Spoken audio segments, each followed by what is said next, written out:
Everything that happens to you in your life happens to get you to where it is that you need to be going. It's not by accident, it's by design.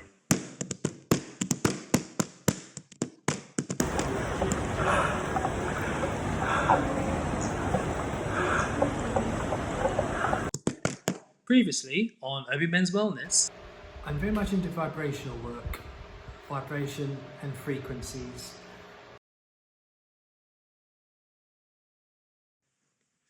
hello, so I've come back to exercise after about 6 weeks of not doing anything, doing quite a bit of emotional eating, I think, actually, eating when I wasn't hungry, and consequently, I've got a bit of a gut, everything's a bit loose. So I thought I'd start my workout wearing my shirt. And then as I was doing it, I said I was going to be real, didn't I? So it's going to be a full exposure of everything. So the shirt's going to come off. So here we are. Pilates ball. This is a great one for, that's my stomach. Yeah, that's what I'm trying to get rid of. Pilates ball. This position, it's about strengthening the lower back. It's about engaging the core.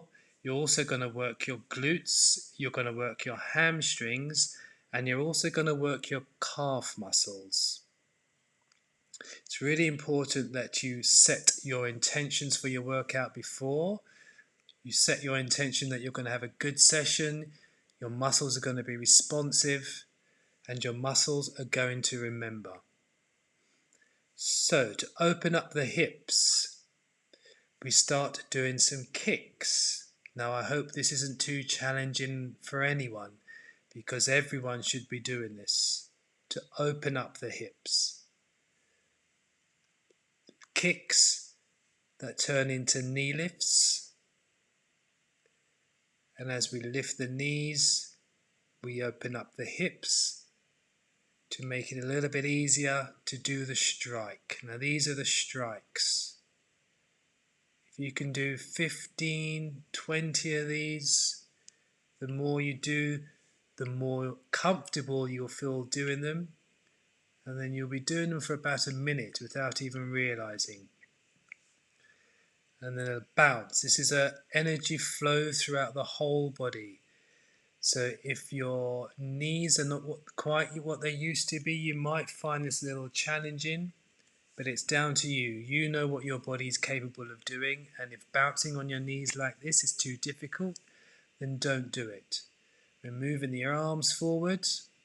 We're getting a bit of an upper body workout. Your chest is working here, and your biceps are working too. We do some punches. Now here you can start twisting more from the hips. So it's not so much about bouncing up and down on the knees. It's less pressure on the knees as it's more of a twisting the body forward. Then we're going to move into hip thrusts. Again, this is about opening up the hips. So what we're going to do here is that you imagine your hip bones moving up to the sky. Take some deep breaths as you're doing this, and you're focused. You're focused on putting some space into your hips. Now, if you put your hands behind your lower back there, you can increase the exercise. And hands on the glutes there was just to say that you're clenching your glutes. So as you're raising your hip bones to the sky, you're clenching your glute muscles as tight as you possibly can. And you hold it. And if you're comfortable holding it there, you can lift one leg, one knee. That's an advanced position on the hip thrust. Come down and relax.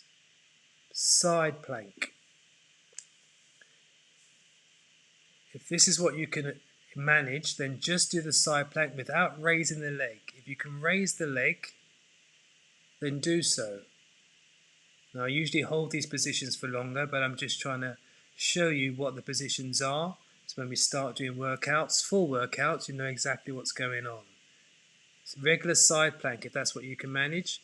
But if you can lift your leg as well, you will feel what happens there.